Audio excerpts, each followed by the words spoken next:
오늘 설교에서 요셉의 마음을 바꾸신 하나님이라는 제목을 붙였습니다마는 이 요셉의 마음이 어떤 마음이었냐 하면 분리라고 하는 그런 분리라고 하는 그런 결정을 바꿔서 함께라고 하는 그런 마음의 변화에 관련된 그런 말씀인데요. 먼저 말씀을 한번 생각해 보십시다. 우리가 다 잘 아는 말씀이에요.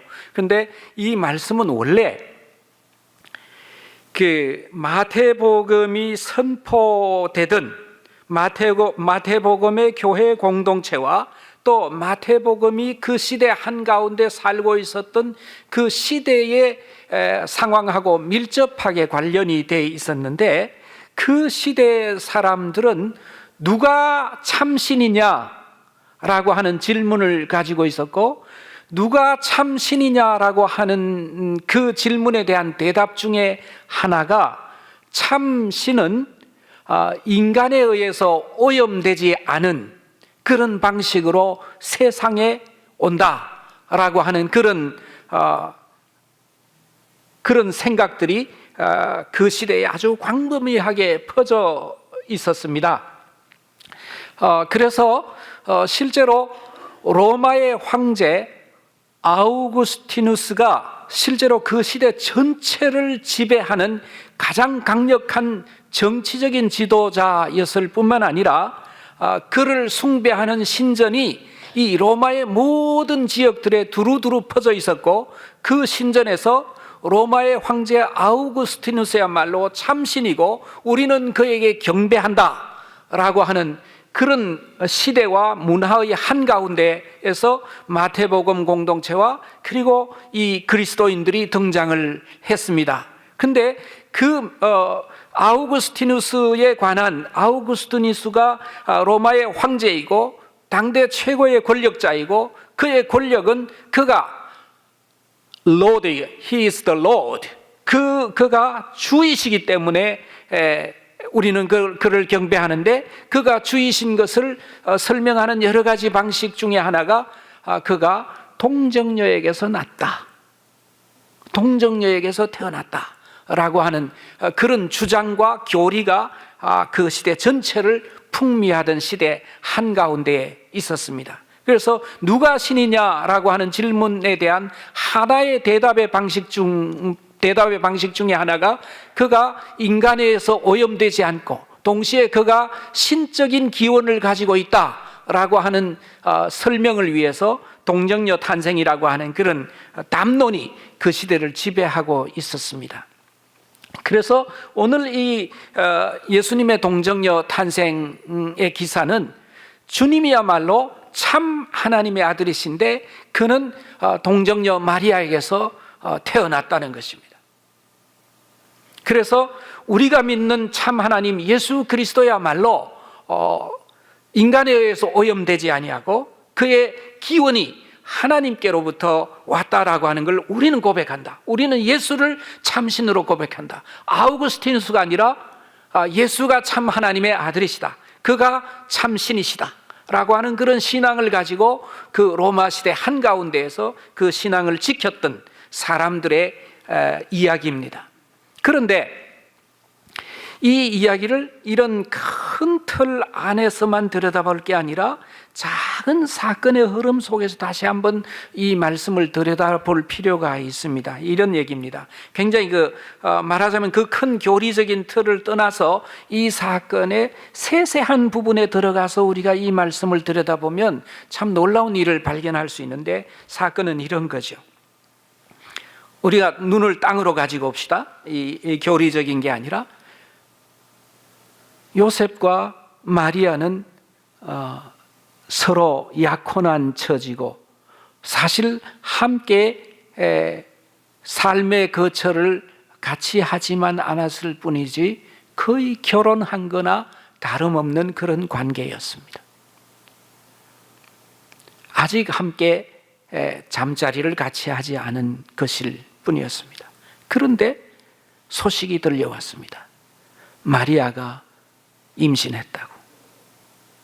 우리식으로 말하면 자기 애인이 임신을 한 겁니다. 자기하고 상관없이. 그렇게 되면 한국 사회에서는 그걸 일컬어서 미혼모라고 하는 거죠. 한국 사회의 미혼모에 대한 편견이 있는 거 아시죠?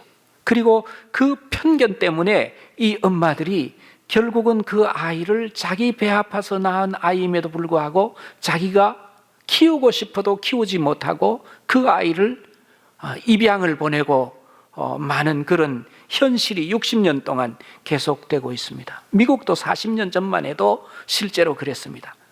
미혼의 여성이 아이를 임신하게 되면 다른 도시로 가서 그 도시에 있는 미혼모 시설에서 아이를 낳고 그리고 돌아와서 아무 일이 없는 것처럼 그렇게 살았는데, 그런 일에 대한 아주 자세한 그 보고서가 The Girls Went Away라고 하는 그런 책으로 아주 자세하게 나와 있습니다. 미국도 그랬습니다. 그런데 이걸 역사를 거슬러서 2000년 전으로 가면 결혼하지 않은 여성이 임신을 하면 마을 한가운데로 데리고 와서 그 여성을 돌로 쳐 죽이도록 되어 있습니다. 구약에도 그렇게 나와 있고, 지금도 이슬람 전통 안에서는 이와 같은 일이 일어났을 때 가족이 그 여동생이나 그 딸을 마을 한가운데로 데리고 나와서 명예살인해도 그게 범죄가 되지 않는 그런 방식으로 살아가고 있습니다. 이렇게 결혼하기 전에 여성이 임신한다라고 하는 것에 대해서 전 인류사가 사실 굉장히 가혹한 방식으로 이거를 다루어 왔었습니다. 그래서 이 오늘 본문 말씀에 보면 요셉은 의로운 사람이었다, 그렇게 말하고 있습니다. 그리고 하는 말이 이 일을 가만히 끊고자 했다. 요셉이 자기를 다스린 겁니다.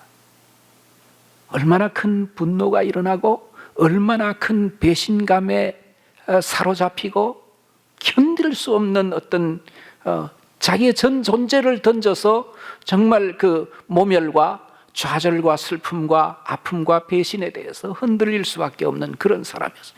우리가 다 그럴 수 있습니다. 저도 그럴 수 있다고 생각합니다. 어쩌면 그게 인간의 당연한 모습일지도 모릅니다. 그런데 요셉은 의로운 사람이었고 그는 그 일을 조용하게 처리하기로 했다. 그 얘기는 동네 소문 내거나 그녀를 명예살인의 자리로 데리고 나오는 마땅한 그 길을 그는 내면적으로 극복을 한 것입니다. 그래서 조용하게 해결하는 길이 뭘까요?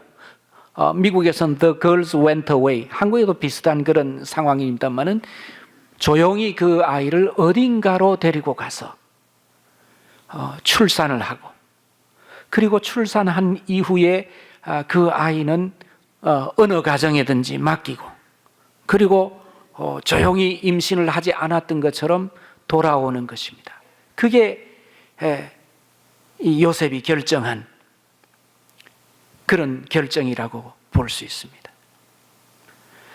한 인간으로서 분노하고 그 모멸의 치를 떨고, 그리고 그 당시에 일반적인 하나의 원칙 중에 하나로서 마을로 그 여성을 데리고 와서 돌로 치는 율법을 따르는 그런 길 대신에 마리아의 생명을 살리고, 그리고 마리아의 삶의 미래에 대해서 최소한 자기가 할 수 있는 모든 힘을 기울여서 다 하겠다라고 그렇게 결심을 했으니, 오늘 이 본문 말씀에 요셉은 의로운 사람이라 그래서 이렇게 했다. 근데 요셉이 잠들었을 때에 주의 사자가 현몽해서 하는 말이 마리아를 데리고 와라. 마리아를 데리고 와라. 그 얘기는 임신한 마리아를 데리고 와서 같이 살아라.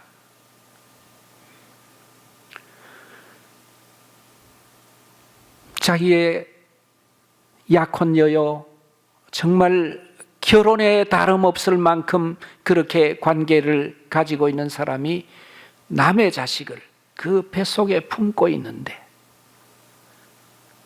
그를 데리고 와서 같이 살고 그의 출산을 돕고 그리고 그녀에게 출산한 그 아이를 내 아들로 삼아서 친아들이나 다름없이 진정한 사랑을 베풀고 함께 살아가는 생의 여정이 그의 앞에 놓인 것입니다.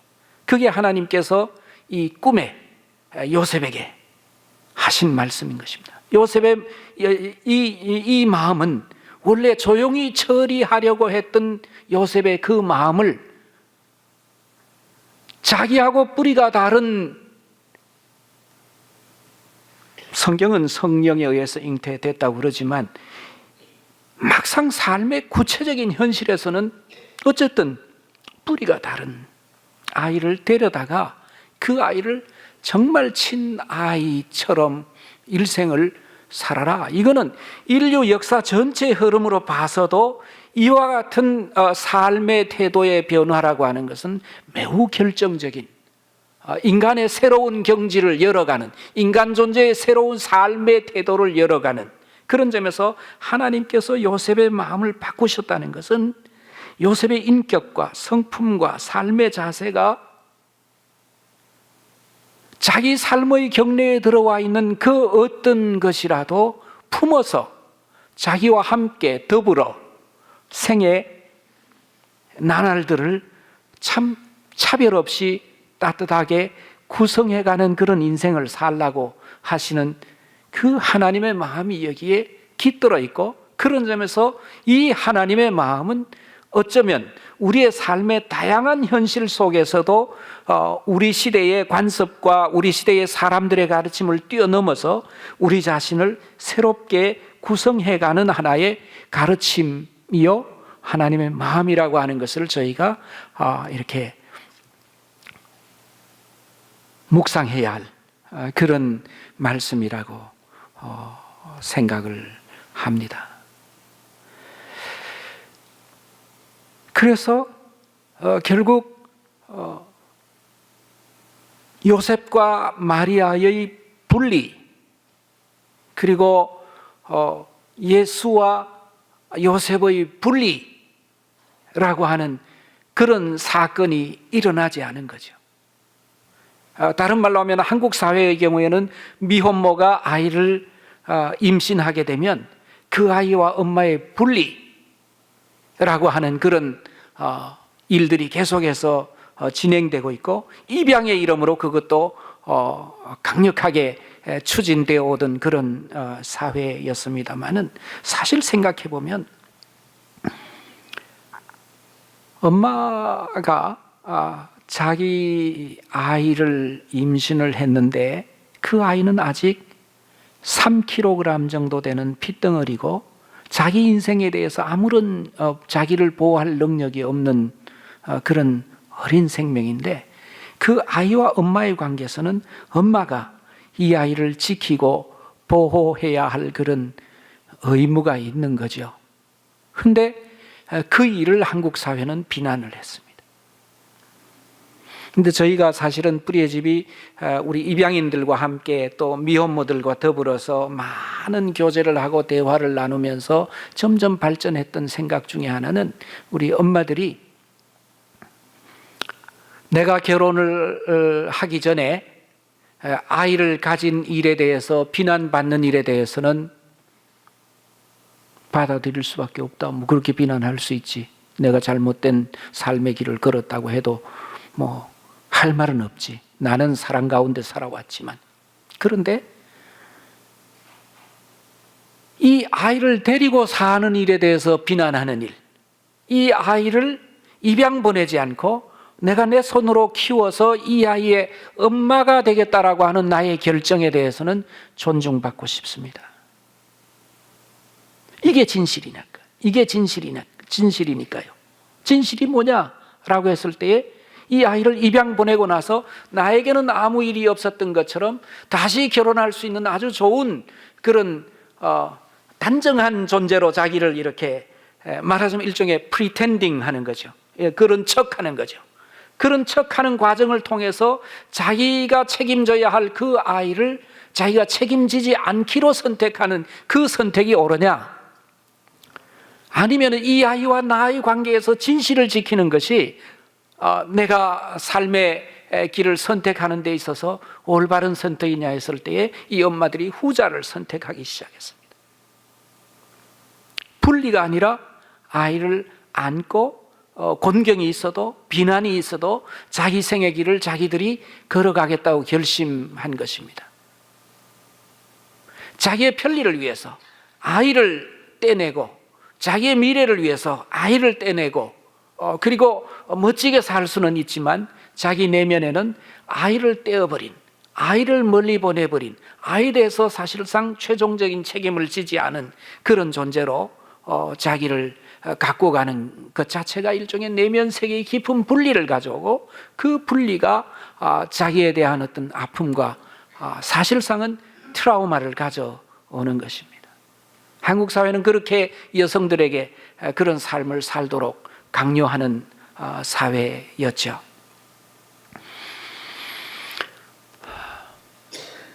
아마 이게 제가 이 약간 현실세 이 마태복음에서 하나님께서 요셉과 대화를 나누신 그 부분에서 우리가 찾아갈 수 있는 하나의 현실적인 그런 적용점이라고 생각을 할 수가 있습니다. 그런데 그 미국의 서든 베프티스트 처치, 그러니까 아마 이 근처에 릭 워렌이라고 하는 세들백 교회의 목사님도 계시고 아주 전 세계적으로 존경을 받으시고 특별히 그 목적이 이끄는 삶이라고 하는 그 책 저도 참 감명 깊게 읽고 귀중하게 생각하고 했습니다마는 이 서든 베프티스트 처치는 대체로 좀 그런 얘기를 합니다. 이거 조금 미안한 얘기인데요. 서든 베프티스트 처치에 신학이 있느냐? 죄송해요. 신학적으로 많이 훈련되지 않고 꽝 잡는 게 매라고 목회만 잘하면 다 되는 거다. 이제 그렇게들 얘기하는 그런 얘기, 좀 남에 대해서 좀 부정적인 얘기여서 대단히 죄송한데 아무튼 간에 그런 얘기가 있는데 이 사람들이 굉장히 뜨거운 사랑을 가지고 귀한 마음을 가지고 살기는 하지만 사려 깊지 못한 신학적으로 미성숙한 그런 주장들을 전 세계적으로 펼치고 있는데 그 핵심 중에 하나가 입양신학입니다.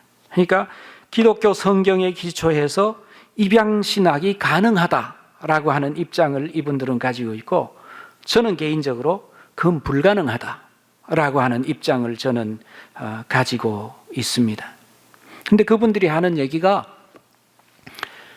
예수님도 요셉에게 입양되지 않았냐고, 성경을 보면 그렇다고, 모세도 바로의 딸 공주에게 입양되지 않았냐고, 그렇다고. 그러니 성경은 입양을 굉장히 지지하는 책이고 그런 점에서 성경으로부터 우리는 입양 신학을 수립할 수 있다라고 하는 그런 주장을 가지고 있습니다. 그런데 지금 우리가 말하는 이 입양이라고 하는 것 자체는 완전 단절에 기초한 입양입니다.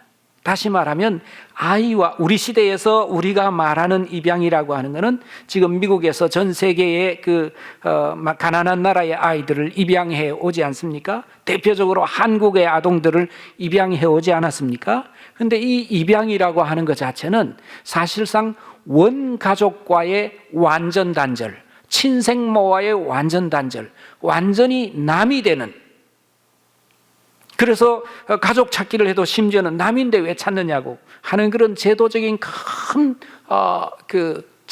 장벽이 있습니다.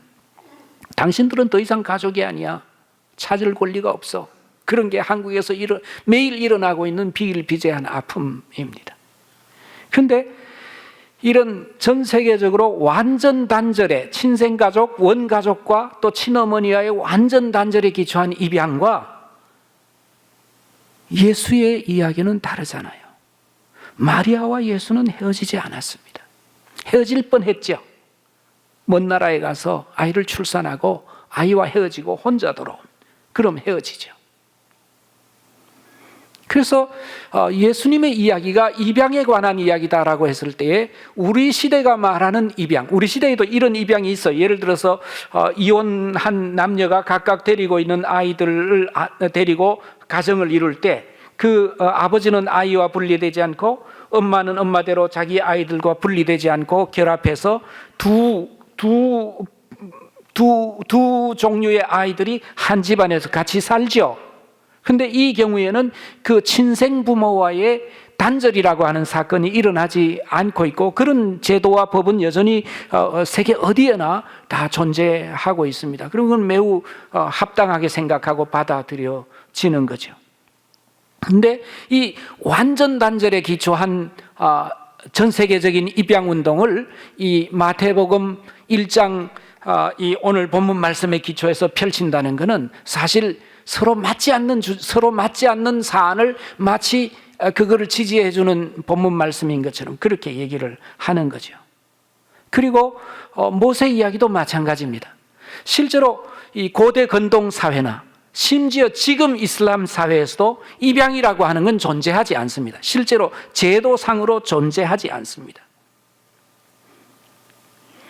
카팔라라고 하는 그 나라의 제도가 있는데, 부모가 없는 아이를 친족이 데려다가 키우고, 그리고 친족이 데려다 키울 때 그 이름을 바꾸거나 그 존재 내면 세계의 정체성을 바꾸는 일을 하지 않고 그 아이의 엄마가 누군지, 그 아이의 이름이 뭔지 그거를 다 지키면서, 그거를 존중하면서 그 아이가 어른이 될 때까지 충분히 성장의 기회를 주는 방식으로 이슬람 그리고 아랍 사회는 살고 있습니다.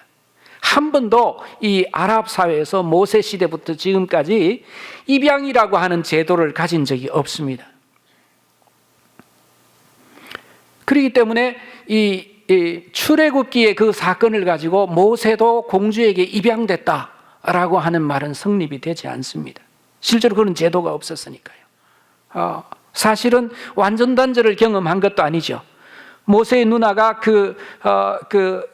역청을 바른 상자가 떠내려가는데 따라가지 않습니까? 따라가서 어느 나무에 걸렸는데 그게 이제 가만 보니까 공주가 와서 그 상자를 열지 않아요? 그리고 아이가 있는 거 보고 놀라지 않아요? 그때 모세의 누나가 이 공주에 다가가서 아이에게 유모를 찾아 드릴까요? 그렇게 묻습니다. 그리고 공주가 그 아이에게 젖먹을 여인을 구해달라 그래서 이 모세의 누나가 모세의 친엄마를 소개해서 결국 모세는 친엄마의 집에 와서 친엄마의 젖을 먹고 성장합니다. 성장한 후에 그는 궁궐에 들어갑니다. 그래서 모세는 자기의 정체성이 사실 이집트 사람이 아니라 히브리 사람으로서의 정체성을 가지고 그 궁궐 생활을 합니다. 그리고 히브리 사람들이 이집트 사람들에게 두들겨 맞는 그런 현실들을 보고 견딜 수 없어서 나가서 히브리 사람을 때려 죽이죠. 그러고는 결국 광야로 피난 가죠. 모세의 정체성이 이집트 사람에서 완벽하게 바뀌지 않았습니다. 강요당하지 않았습니다. 친생가족과 완벽한 결별을 경험한 적도 없습니다. 그런 제도도 존재하지 않습니다. 그런데 모세 이야기를 가지고 모세도 입양됐는데 라고 말하는 그런 완전 단절의 입양을 지지한 적이 성경은 없는 것입니다. 로마서와 에베소서에 입양이란 단어가 몇 군데 나옵니다.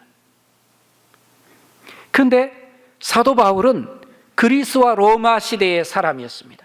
그런데 그리스 로마 시대에서 입양이라는 단어는 사실 두 가지로 쓰일 수 있었습니다. 왜냐하면 그 로마라고 하는 도시 한가운데에도 어느 한쪽에 가면 어떤 큰 나무 기둥이 있는데 그 나무 기둥 아래 아이를 키울 수 없는 사람들이 그 아이를 그 나무 기둥 아래다 버려 두게 됐습니다. 그런데 그 아이들을 보고 사람들이 거기 와서 그 아이들을 우리식으로 말하면 수거하죠.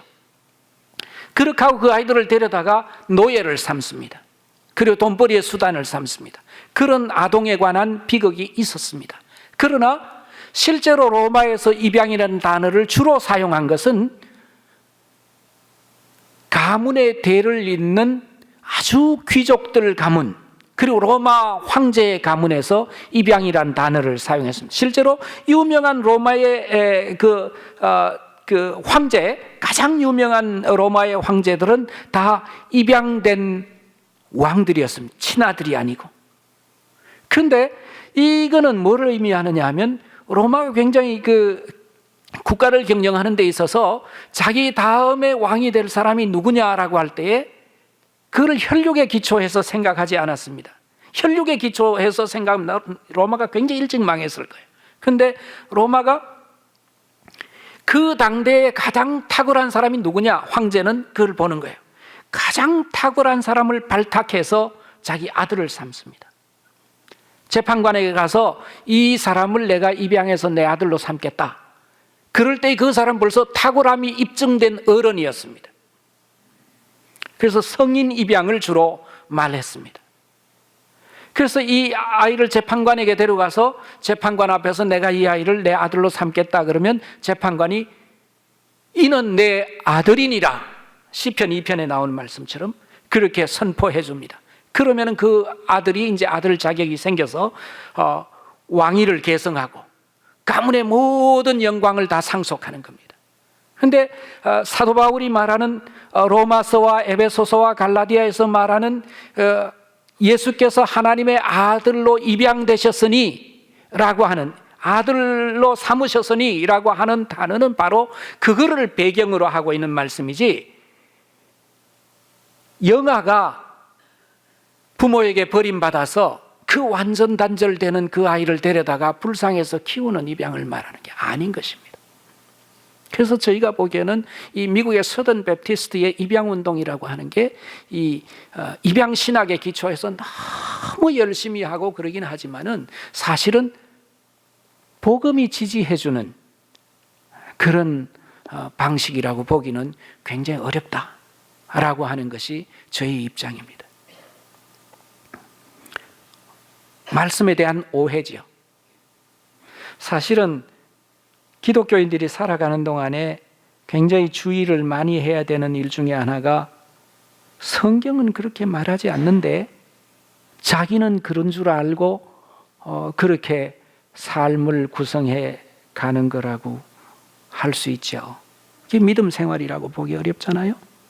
그래서 신학과 신학자들의 연구가 목사들로 하여금 사실 잘못된 길로 가지 않도록 해주는 의미에서 굉장히 중요해요. 많은 사람들이 좀 신학은 신앙생활에 방해가 되고 쓸모가 없다 그렇게 생각하는 사람들이 많은데 제 개인적으로는 그렇지 않습니다. 신학 연구를 깊이 있게 하고 하나님의 말씀의 가르침의 핵심이 뭔지를 놓치지 않고 우리가 거기에 기초해서 우리의 삶의 내용을 잘 구성해가는 일이 너무너무 중요하다. 그런 혹시 잘못될 수 있으니까요. 그래서 전 세계적으로 미국이 전 가난한 나라의 아동들을 입양해서 키우는, 겉으로 볼 때는 굉장히 괜찮고 아름다워 보이는 일이지만 세상의 어느 엄마가, 세상의 어느 나라가 그 자국의 격려에 턴하고 자기 가정의 경계 안에서 출산한 아이를 키우지 않기를 원하는 사람이 어디 있겠습니까? 그런 공동체가 어디 있겠습니까? 그런 점에서는 입양이 해답이라기보다는 그 아이가 친엄마와 자기 사회 공동체와 분리되지 않도록 섬겨주는 일이 사실 입양에 대한 어떤 드라이브를 걸기 전에 분명히 먼저 해야 될 일이죠.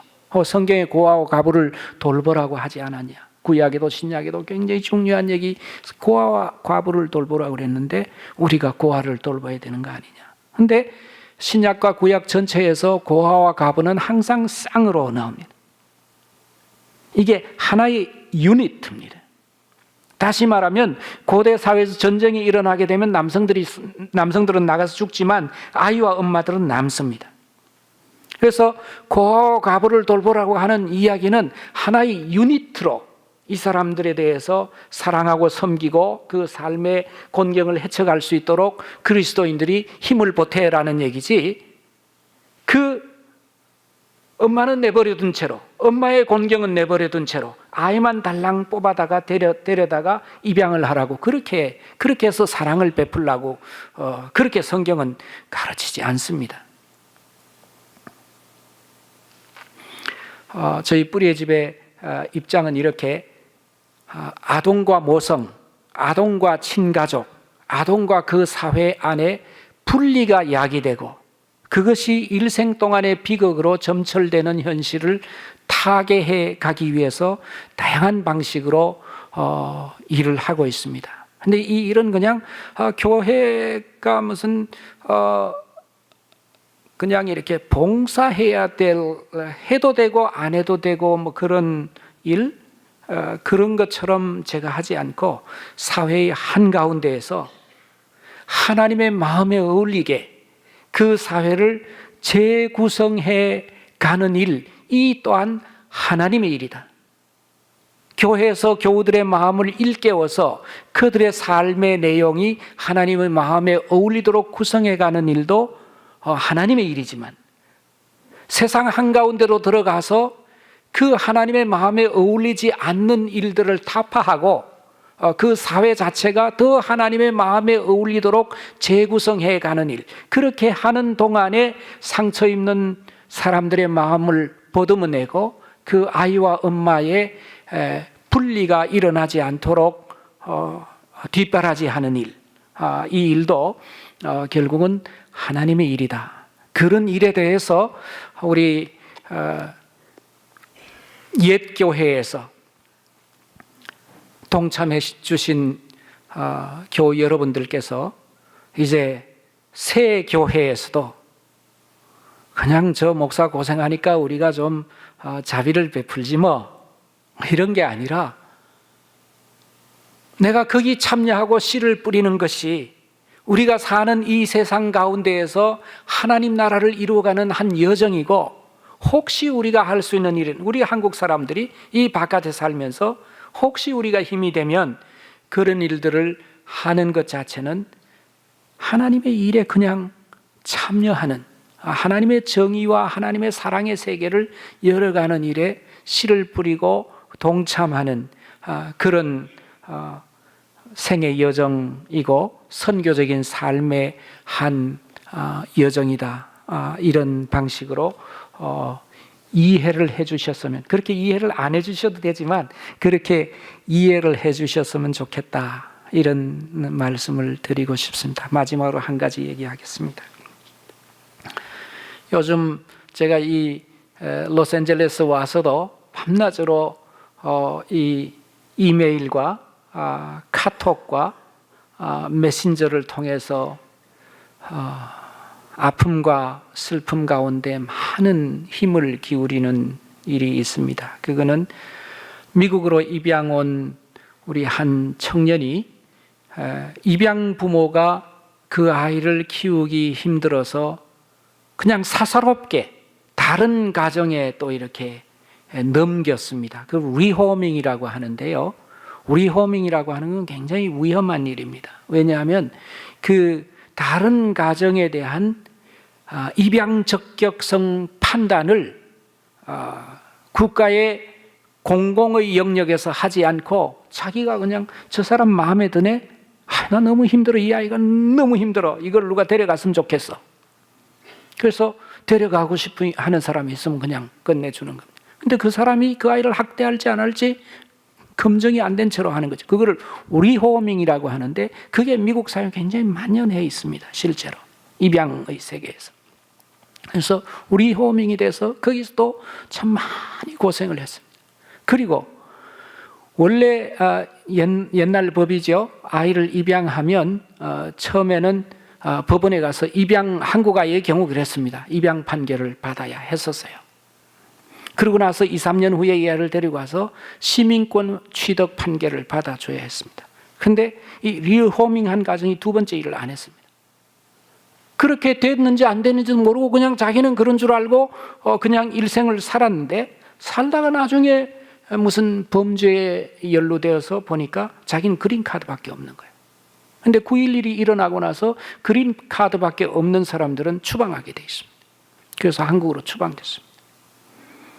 근데 워낙 어렸을 때부터 친엄마로부터 분리를 경험했고, 두 번째 애착 관계를 경험한 그 가족으로부터 분리를 경험했고, 세 번째 리호밍된 가정에서도 학대를 당하고, 이런 그 어린 시절부터 많은 학대를 경험한 이 사람의 내면 세계는 완전히 분열과 파괴가 일어나서 사실 정신질환까지 갖고 있는 사람이었습니다.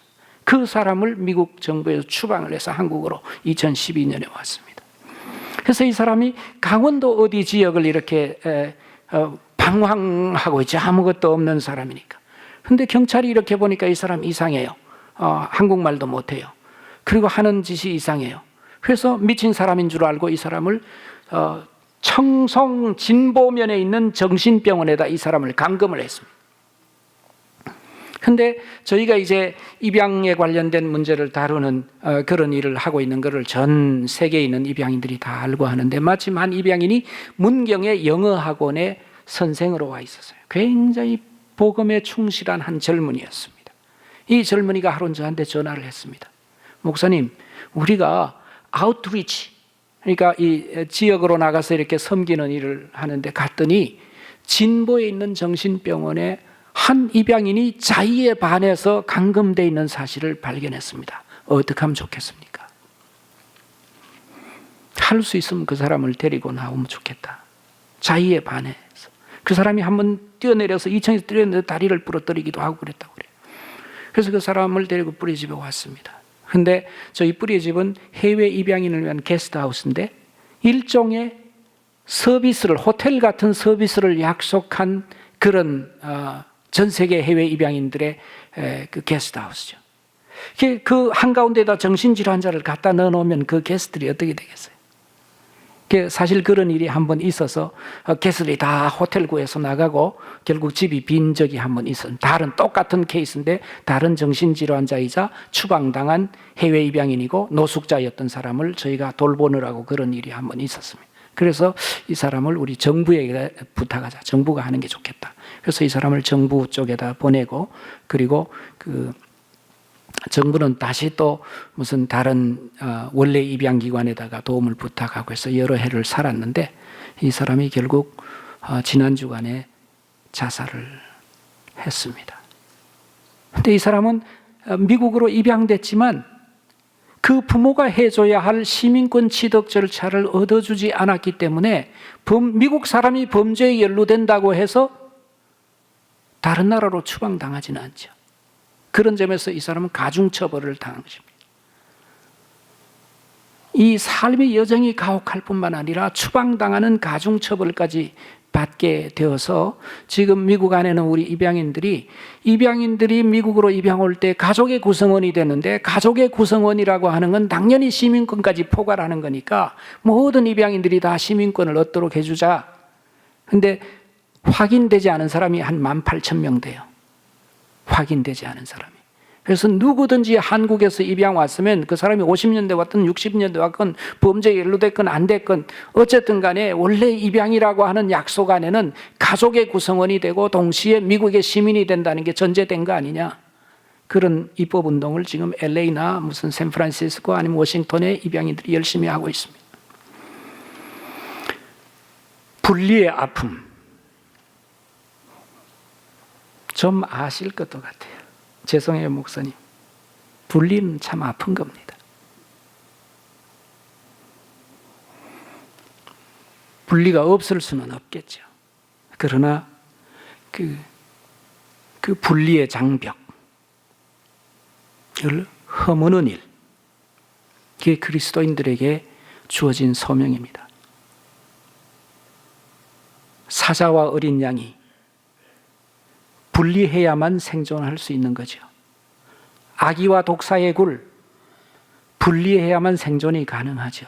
그러나 이사야의 꿈은, 우리 주님 예수 그리스도의 꿈은, 우리 하나님 나라는 사자와 어린 양이 함께 어울려서 지내고, 어린아이가 독사의 굴에 손을 집어넣어도 상함과 해함이 없는 그런 세상에 대한 꿈, 함께하는 세상에 대한 꿈, 그게 우리를 향한 부름이고, 그 부름이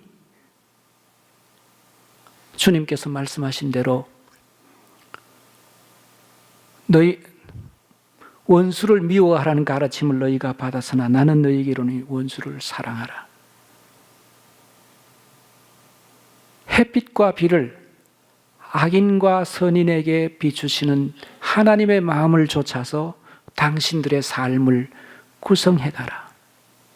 그렇게 해서 그 분리라고 하는 그런 장벽을 극복해가는 여정 가운데 사랑의 세계가 열리고 기도가 열리고 영성이 깊어지는 그런 신앙의 세계가 우리 가운데로 찾아 들어오게 될 것입니다. 오늘 우리가 여러 가지 분리의 아픔이 있지만 분리의 아픔을 위해서 기도해야 될 것입니다.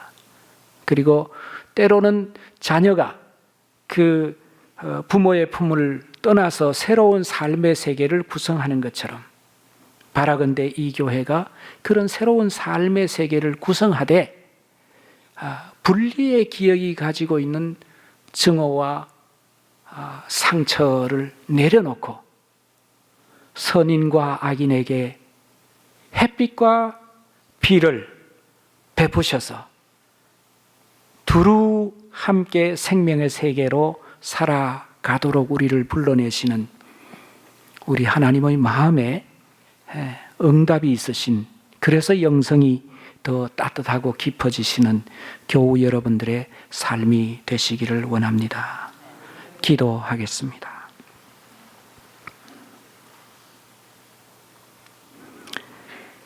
아버지 하나님, 우리는 우리의 존재의 안전을 위해서, 우리의 보호를 위해서, 우리를 지키기 위해서 때때로 강한 보호막과 분리의 장벽을 쌓아야 하는 것을 압니다. 어린아이가 독사의 굴에 손을 넣을 수 없고 어린 양이 사자와 더불어 함께 누울 수 없다는 것을 압니다. 온 세상 만물을 창조하신 아버지 하나님, 서로 상함과 해됨이 있는 세상 한가운데에서 분리의 장벽을 무너뜨리고 함께 먹고 함께 즐거워하고 함께 사랑하고 선인과 악인을 함께 따뜻하게 대하는 새로운 세상에 대한 꿈과 부름을 저희 가운데 부어주시는 줄 믿고 우리의 삶의 내용을 새롭게 구성해서 주님의 마음에 어울리는 영성의 세계, 믿음의 세계 깊어지고 온전해져 갈 수 있도록 도와주시옵소서. 예수님의 이름으로 기도드립니다. 아멘.